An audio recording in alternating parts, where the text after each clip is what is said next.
Sumang-ayon naman ang mga kabalyero ngunit tutol sila sa sinabi ni Haring Jericho na mag-isa niya lang itong tatahakin dahil naniniwala siya na mas lalong magiging mapanganib kung sama-sama silang pupunta sa Dark Tower. Ako lang ang mag-isang pupunta. Ang paniniwala ko ay nakakulong doon si Michelle. Hindi ko alam kung anong mga katatakutan ang naghihintay sa atin doon. Kaya nakapagpasya ako na mag-isa lang na maglalakbay. Giit ni Haring Jericho sa mga kabalyerong tumututol. Hindi pwede! Sasama kami! Wika ni Eliseo. Paumanhin. Ngunit nakapagdesisyon na ako. Kailangan ko tong gawin na mag-isa. Ayokong madamay kayo rito. Mukhang ako lang ang kailangan ni Raya. Kalmadong sabi ni Haring Jericho sa lahat. Hindi mo ako mapipigilan, Jericho. Kapatid ko siya. Mas mapanganib kung di mo kami isasama. Sambit ni Eliseo. Sasama rin ako. Siya ang ating reyna. Sabat ni Ramon. At kaibigan din natin. Segunda naman ni Nicolas. Nag-iisa lang siya sa tore. Malamang sa mga sandaling ito, balisang-balisa na siya. Ipinanganak ako para sa gawain ito. Kaya sama-sama tayong tutungo doon. Wala akong pakialam kung ano man ang aabuti natin doon. Wika naman ni Kael. Napangiti tuloy ng bahagya si Haring Jericho dahil sa kabila ng pinagdadaanan nilang pagsubok, nananatili pa ring tapat sa kanya ang mga tauhan niya. Nabura ang ngiti ni Haring Jericho nang mapansing tahimik lang si Javier sa isang tabi. Kung ganon, si Javier lang ang may iwan dito. Biro pa ni Haring Jericho. Nagtawanan tuloy ang mga kabalyero. Hoy! Nangako ko sa'yo, di ba? Tutuparin ko yon. Masungit na sagot ni Javier. Ngumiti si Haring Jericho at nagpatuloy na sila sa paglalakbay. Makaraan ng ilang sandali, nakarating sila sa isang mataas na bangin kung saan matatagpuan ang hindi maganda na paningin sa kagubatan. Matatanaw din mula sa malayo ang maitim na tore na nakatayo sa malawak na lupain. Huminto ang grupo para pagmasdan sandali ang tore na parang isa lamang dambuhalang anino na matatag na nakatayo sa gitna ng malawak na disyerto. Napabuntong hininga si Javier na hindi maiwasang makaramdam ng kaba. Ang madilim na tore. Sambit ni Haring Jericho, ngunit di rin niya maintindihan kung bakit siya kinakabahan. Paano natin ito mararating? Tanong naman ni Javier. Sa pamamagitan ng hindi maarok na kagubatan na yan. Sabay yumuko si Haring Jericho upang tignan ito. Makikita sa ibaba ng bangin ang napakasukal na gubat na kung saan karamihan sa mga puno ay halos matataas at matataba na para bang hindi na kayang sukatin ni numan. Bukod dito, mapapansin din ang mahahabang mga sanga na animoy gumagalaw sa bawat ugoy ng hangin. Nakaramdam tuloy ng kakaibang takot si Ramon dahil ito mismo ang kakahuyan na kanyang nasilip sa panaginip. Ngunit ito'y parang napahinto si Javier. Hindi maarok. Ani Kael, napatingin dito si Javier. Mukhang hindi tayo makakadaan dyan. Sumang-ayon din si Ramon sa sinabi ni Javier. Dapat pa rin nating subukan. Kung si Raya nagawa niya, tayo pa kaya? Kumilos si Haring Jericho para bumaba sa bangin. Sinundan na lang siya ng mga kasamahan niya. Nang makababa na sila, ay iniwan nila ang mga kabayo sa paanan ng cliff at itinali nila ito sa mga puno. Pagpasok sa kagubatan ay sumalubong sa kanila ang salasalabid na mga sanga at ugat ng puno. Bukod rito, matinik din ito kaya pinagtatabas nila ang mga ito ng maingat gamit ang kanilang espada habang sila ay umaabante. Medyo napapagod na rin si Kael sa ginagawa nila dahil para silang lumulusot sa higanting mga tangkay ng upo. Paghitis niya sa pinakalabaw ng mga tinik ay biglang sumabit ang kapa niya sa isang sanga. Hinila niya ito subalit nag-iwan ito ng isang piraso ng seda sa sanga. Tumigil ang lahat sa paglalakad at tumitig kay Kael. Nako, ayos lang to. Tuloy nyo lang. Wika ni Kael habang pinipigilan ng sariling mainis. Nagpatuloy sa paglalakad ang grupo habang hinahanap ang labasan ng kagubatan. Sa Dark Tower, nang nagkamalay muli si Reyna Michelle ay ginalugad niya kaagad ang buong silid. Naghanap siya ng butas sa mga sulok ngunit wala siyang makita na kahit ano maliban sa mga mandrugara na nakasabit sa kisame. Mula sa gabay ng manipis na liwanag, sumilip sa siwang ng pinto si Reyna Michelle. Nasipat niya ang hagdanan ngunit wala siyang makita dito. Tinignan niya rin ang makipot na pasilyo subalit wala siyang maaninag na anuman dahil sa dilim nito. Hindi niya nararamdaman ang presensya ni Raya sa malapit. Napagtanto niya na marahil nasa ibang silid ito at mahimbing na natutulog. Sinubukan niyang buksan ang pinto ngunit nakalak ito. Dahil dito, sinubukan niyang sirain ang seradura gamit ang paulit-ulit na pagtadyak subalit hindi niya akalain na sobrang tibay pala nito. Napaupo na lang si Reyna Michelle dahil sa sobrang inis. Paano ba to? Halos mapaiyak si Reyna Michelle sa kawalan ng pag-asa. Maya-maya pa ay napatayo siya sa gulat nang bigla niyang maramdaman na parang may tumatakbo sa silid. Nadinig niya ang mabilis na mga yabag nito patungo kung saan pero bigla na lang itong naglaho. Napatakbo si Reyna Michelle sa sulok nang may mahagip siyang isang tao na nakatayo sa tabi ng pader. Pagdating niya doon ay nagtaka siya nang wala siyang madatnan kundi ang isang nakasabit na mandragora. Nagpasyang bumalik si Reyna Michelle sa pinto ngunit agad siyang napatigil nang maramdaman niyang tila may humihinga sa kanyang likuran. Dahil dito ay dahan-dahan siyang lumingon subalit ganoon na lang ang gulat niya nang tumambad ang nakangiting si Eliseo. Halos mamutla-mutla na ang kanyang buong muka dahil nanlilisik ang mga mata na nakatitig sa kanya. Halos mamatay sa sindak si Reyna Michelle nang tumawa ito.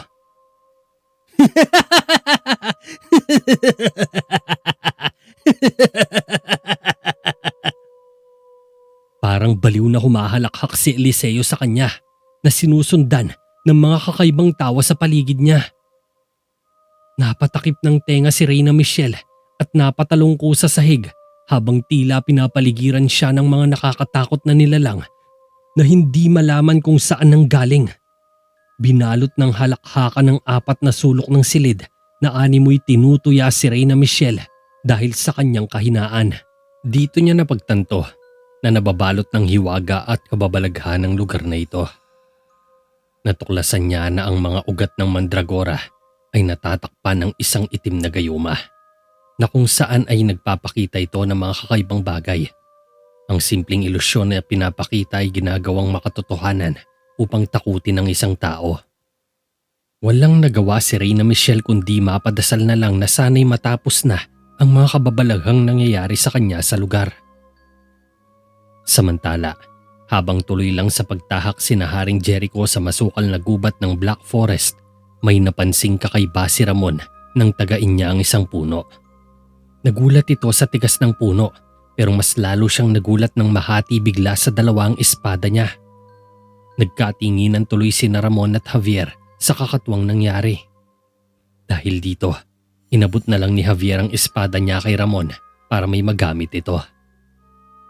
Nang kumilos na sila ay biglang napansin ni Kael ang piraso ng kanyang manggas na nakasabit sa tangkay ng puno. Dito na tuloy na pagtatanto ng grupo na naliligaw lang sila sa kanilang daanan. Nainis si Haring Jericho dahil naaksaya lamang ang ilang oras nilang ginugol sa pagbagtas sa lugar. Nagpasya siya na sa halip na tahakin ng silangan ay dumako sila patungo sa hilagang kanluran para hanapin ang landas. "Huwag tayong titigil, tuloy lang," wika ni Haring Jericho. "Tila binubura ang landas natin dito," saad ni Ramon. "Tatahak tayo sa hilagang kanluran.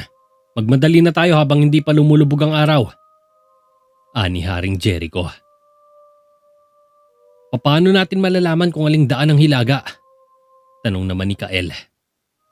Tinuro ng hari ang mga baging. Pagmasdan niyo ang mga balangkas sa puno, ang mga maputlang dahon ay nakaharap sa timog, pero ang tuyo ay nakaharap sa hilaga. Sa nakikita ko, isa lang ang ibig sabihin nito. Nasa hilagang kanluran ang tore sapagkat tinatangay ng hangin ang mga dahon pa kanluran. Maikling paliwanag ni Haring Jericho. Tumango lang ang mga kabalyero sa sinabi niya at pare-parehong binagtas ang direksyon ng hilaga. Di naglaon, natagpuan din nila ang bias ng tore mula sa malalim na clearing kung saan nakatutok nga ito sa hilaga na parang isang kandilang nakatayo sa gitna ng disyerto. Nabuhayan agad ng loob ang grupo dahil natagpuan din nila sa wakas ang tore. Sa pagtatantya pa nila ay malapit na nila itong marating. Nasa tamang landas na tayo. Napangiti si Nicolas. Mararating natin ang tore pagsapit ng bukang liwayway sa umaga. Hayaang bilisan pa natin ang mga kilos. Bilis! Wika ni Haring Jericho at tinuloy muli nila ang mahabang paglalakbay. Sa loob ng tore, makikita si Reyna Michelle na kakatapos lang umiyak mula sa mga kababalaghang nangyari sa kanya. Tahimik siyang nakaupo sa pader, ngunit halatang balisa at hindi siya mapakali. Habang nagpupunas siya ng mga luha ay nakarinig siya ng mga kaluskos sa likuran. Nilingon niya ito ngunit wala siyang nakitang anuman. Dahil dito, dahan-dahan siyang humarap pero halos mamutla naman siya sa gulat nang makita niyang nakasilip ang kalahating katawan ni Javier sa isang aklove sa dulo ng silid. Medyo translucent nga lang itong tignan pero sigurado siyang si Javier ito dahil pareho sila ng kasuotan. Sa mga kilos din ito ay kuhang-kuha niya ang mga galawan ni Javier. Subalit lingid sa kaalaman ni Reyna Michelle, ilusyon lamang ang lumutang na ito na galing sa ugat ng mandragora. Halika Michelle, wika ng doppelganger ni Javier. Ha? Nasambit lang ni Reyna Michelle. Kumaway pa ang doppelganger para lumapit si Reyna Michelle. Javier, ikaw ba talaga yan? Tila wala sa sariling sumunod si Reyna Michelle nang magsimula siyang gumapang palapit sa doppelganger ni Javier. Ngunit pagdating niya sa aklove ay bigla na lang itong naglaho. Nagtaka siya sa nangyari ngunit sa halip na hanapin ay bumalik siya sa pader na sinasandigan niya, subalit halos mamatay siya sa sindak nang lumitaw ang doppelganger mula sa gilid ng pader na may nakakatakot na itsura. Pambubulaga ng doppelganger. Gumapang pabalik si Reyna Michelle. Nagpasya siyang gumapang papunta sa pinakasentro ng silid habang takot na luminga-linga sa paligid. Napalingon siya sa likuran nang biglang magbukas ang pintuan at iniluwan nito si Raya na nakangiti sa kanya. Halika, kakain na tayo. Wika ni Raya at inakay si Reyna Michelle upang ayain na maghapunan. Dali-dali namang tumayo ang Reyna at agad na lumabas ng silid. Ano to? Dapat nakalabas na tayo sa kagubatan ngayon. Bakit parang paikot-ikot na naman tayo? Ani Nicolas. Tingin nyo, kinuha ni Haring Jericho ang pirasong manggas mula sa tangkay ng puno. Bakit? Ano ba yan? Pagtataka ni Kael. Ipinakita agad ni Haring Jericho ang pulang manggas na natastas mula sa kapa ni Kael. Napabuntong hininga si Kael nang makita ito at ipinakita din sa kanila ang butas sa kanyang kapa kung saan natastas ang pipit ng tela ng kanyang kapa. Paano na to? Nag-aalalang sambit ni Eliseo. Nagpaikot-ikot lang tayo. Masama ulit ang loob ni Haring Jericho dahil nasayang na naman ang kanilang oras sa paglalakbay. Hinugot niya ang kampilan tsaka binato sa lupa. Natahimik ang lahat at hindi nakaimik. Nasayang na naman ang buong maghapon natin! Halos mawala ng lakas si Haring Jericho dahil natapon lang sa wala ang paghihirap nila. Ni hindi rin sila sigurado kung makakalabas pa sila sa kagubatang ito. Tinabihan siya ni Eliseo na nagbigay ng simpatya sa kanya. Umupo sila sa lupa na parehong masama ang loob.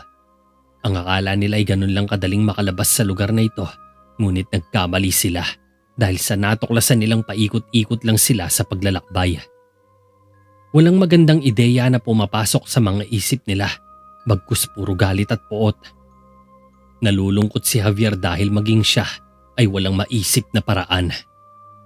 Hindi niya alam kung paano gagamitin ang kanyang kapangyarihan sa lugar na puno ng hiwaga. Gumawa muna tayo ng kampo, magpahinga at kumuha ng lakas para bukas. Mungkahin ni Nicolas. Labag man sa kalooban, napilitan si Haring Jericho na sumang-ayon dahil kakailanganin din nila ng lakas para makaahon sa gubat na ito. Umalis si Nicolas upang maghanap ng magandang pwesto. Sinamahan nito ni Ramon at Kael para may katulong siya sa pagtatayo ng kanilang kampo. Lumapit naman si Javier kina Haring Jericho at Eliseo na parehong nakalugmok sa lupa at pawang nanghihinayang sa nasayang na oras sa kanila. Malungkot na napalingon ng dalawa nang maramdaman nila ang paglapit niya. Nangako ko sa'yo, di ba? Iuwi natin siya. Matigas na wika ni Javier kay Haring Jericho. Kahit parang lubog na sila, mataas pa rin ang kumpiyansa ni Javier na malalagpasan din nila ito at makakalabas din sila sa tila sinumpang gubat na yon. Naniniwala siya na kahit ano pang misteryo ang nakatago sa lugar ay may pag-asa pang naghihintay sa kanila kung hindi sila susuko sa paghahanap ng daan. Tiniyak niya sa kanila na mahahanap nila si Reyna Michelle at makakauwi sila ng matiwasay sa kanilang bayan. Ngunit ang kailangan lang nilang gawin ay manalig na magagawa nila ito. Sabay na napatango sina Haring Jericho na parehong pinahalagahan ang mga sinabi ni Javier. Samantala, nakaupo naman si Reyna Michelle sa mahabang lamesa kasama si Raya, kung saan nakalatag sa ibabaw ang masasarap na mga putahe na sinadya ni Raya para sa kanya.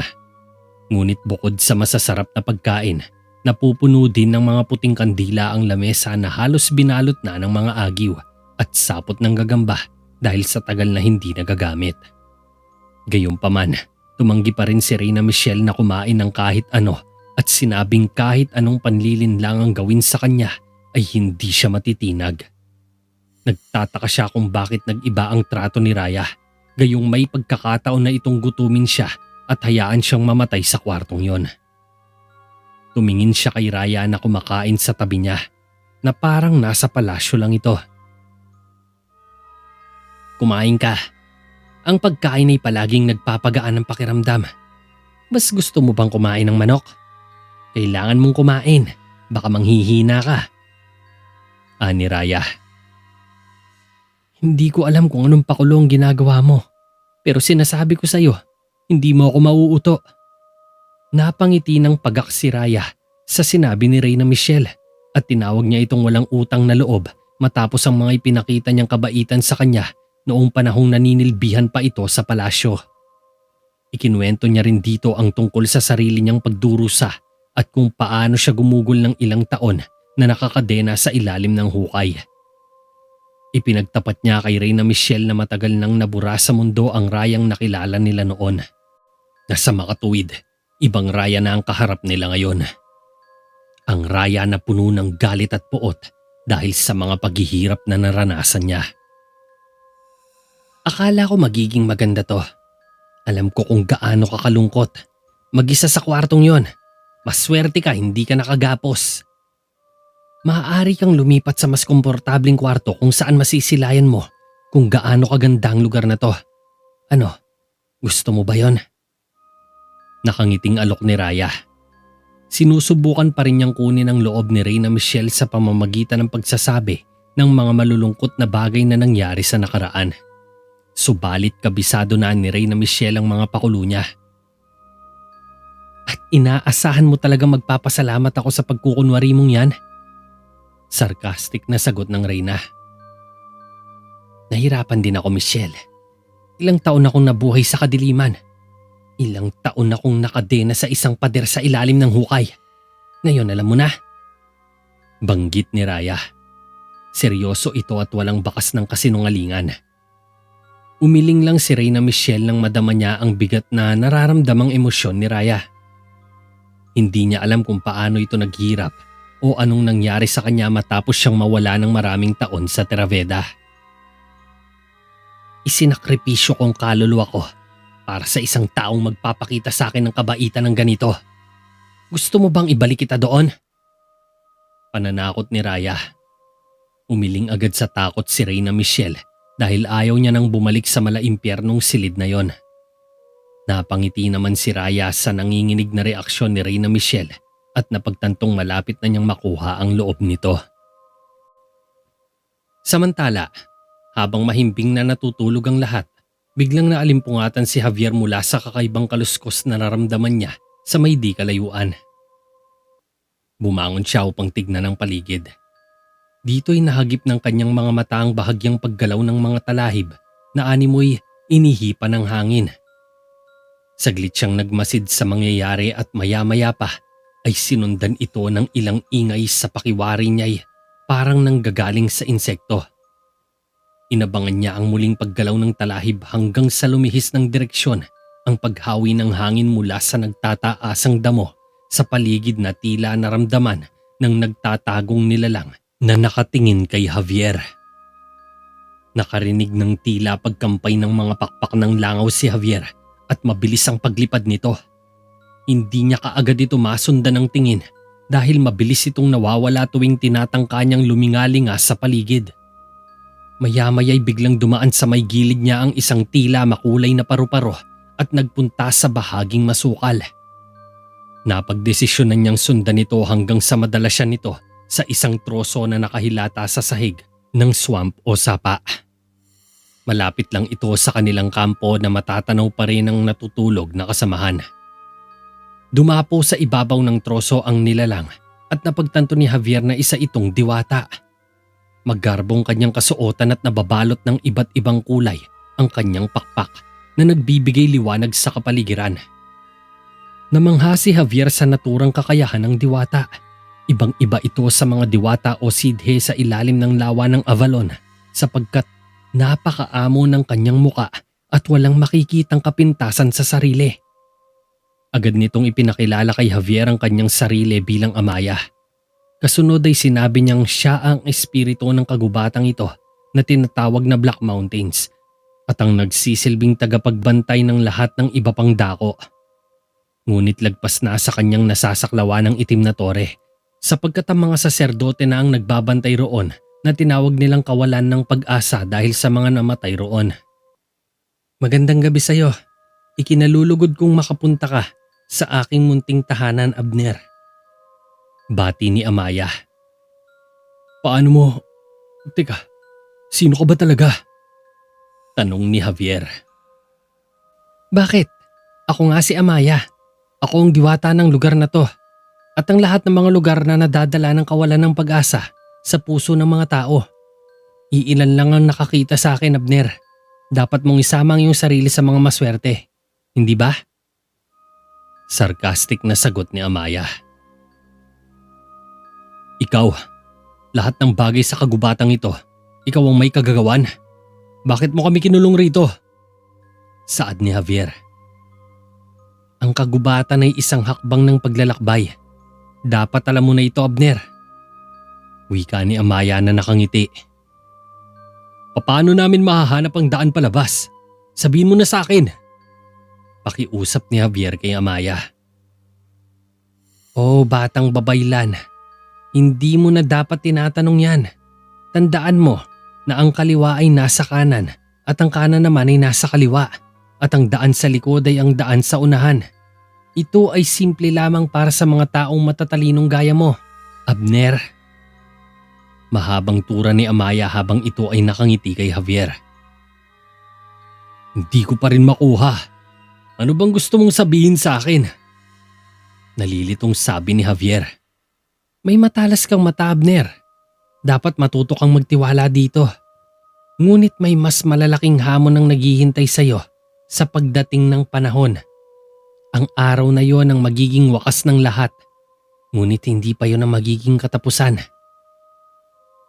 Nakaramdam ng kaunting kaba si Javier sa sinabi ng diwatang si Amaya.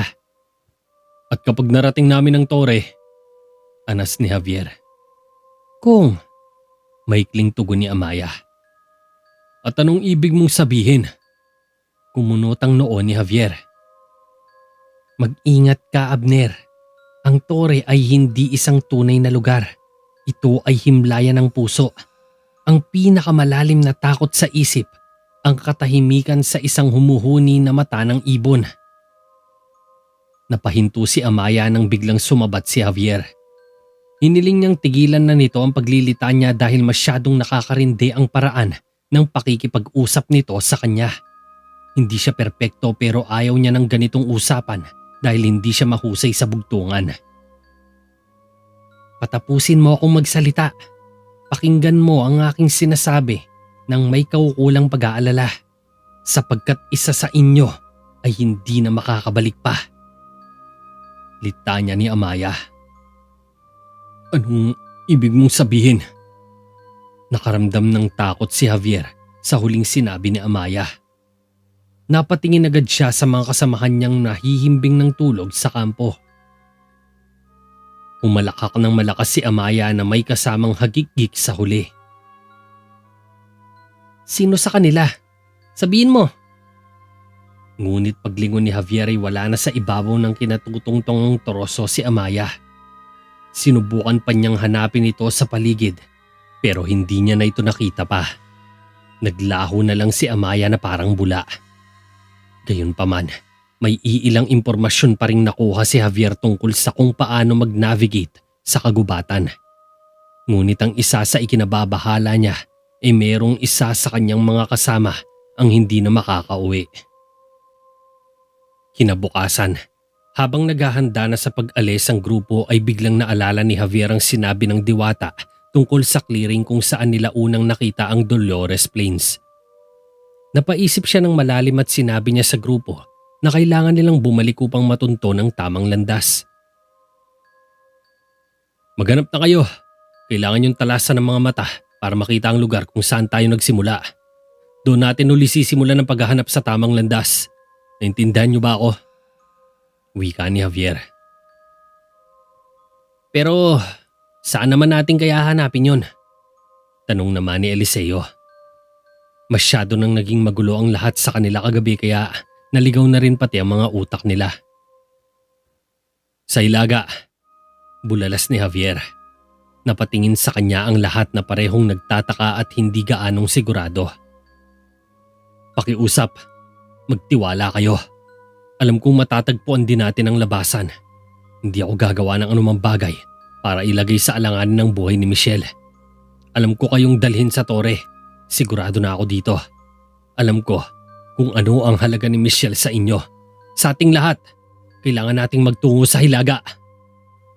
Dagdag ni Javier na may mataas na kumpiyansang mahahanap niya ang una nilang dinaanan matapos sila makapasok sa lugar. Saang daan naman yon ha, Javier? Tanong pa ni Kael. Dito tayo dadaan. Tinuro ni Javier ang Hilaga. Tumigil si Haring Jericho at itinarak sa lupa ang kampilan upang makapag-isip sandali. Maya-maya pa'y nagulat ito sa nangyari nang tumagos ang sikat ng araw mula sa mga sanga ng puno at tinamaan ang espada niya kung saan nagbigay ito ng isang senyales sa tamang direksyon na dapat nilang puntahan. Napatingin ito kay Javier. Hindi ito maaari. Paano mo ito nalaman? Seryosong tanong ni Haring Jericho kay Javier, ngunit hindi pa siya gaanong kumbinsido sa ipinakitang senyales sa kanila. Sa amoy lang.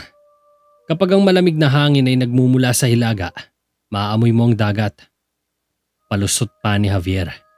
Umikot tuloy ang mga mata ni Haring Jericho. Nakakatawa. Umiiling pang sabi nito. Ngunit natigilan siya nang tumama sa kanya ang sikat ng araw na tila ba tinuturo nito ang tinukoy na direksyon ni Javier. Napaisip ng malalim si Haring Jericho sabay na bumaling kay Javier. Magtiwala ka sa akin kahit minsan lang. Pakiusap ni Javier. Lumapit naman agad si Eliseo kay Haring Jericho. Jericho, bigyan mo siya ng pagkakataon. May tiwala ako kay Javier. Makakaya niya tayong dalhin doon. Sambit ng binata. Napatingala si Haring Jericho sa itaas. Patuloy pa rin siyang sinisikatan ng araw na animoy binibigyan siya ng malinaw na palatandaan hinggil sa daanan.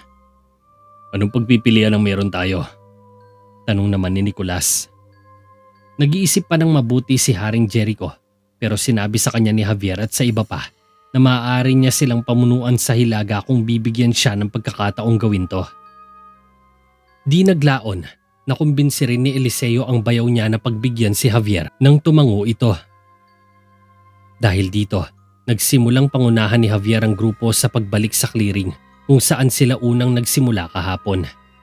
Muli nilang sinuyod ang masukal na kakahuyan kung saan ginagamit nila ang kanilang mga espada upang hawiin ang salasalabid na mga baging sa bakawan. Sigurado ka bang ito ang tamang daan, Javier? Paniniguro pa ni Haring Jericho nang makarating sila sa medyo maluwag na daan. Huminto naman si Javier at ginamit niya ang kanyang kakayahan upang hanapin ang kanilang daan. Mabilis na nilawang sklera ng mga mata ni Javier at malaskop na tumagos ang kanyang paningin patungo sa mga sanga ng puno sa unahan. Napatuloy na tumatagos hanggang sa dulo kung saan agad niyang natagpuan sa di kalayuan ang putol na espada ni Ramon na nakalapag sa lupa.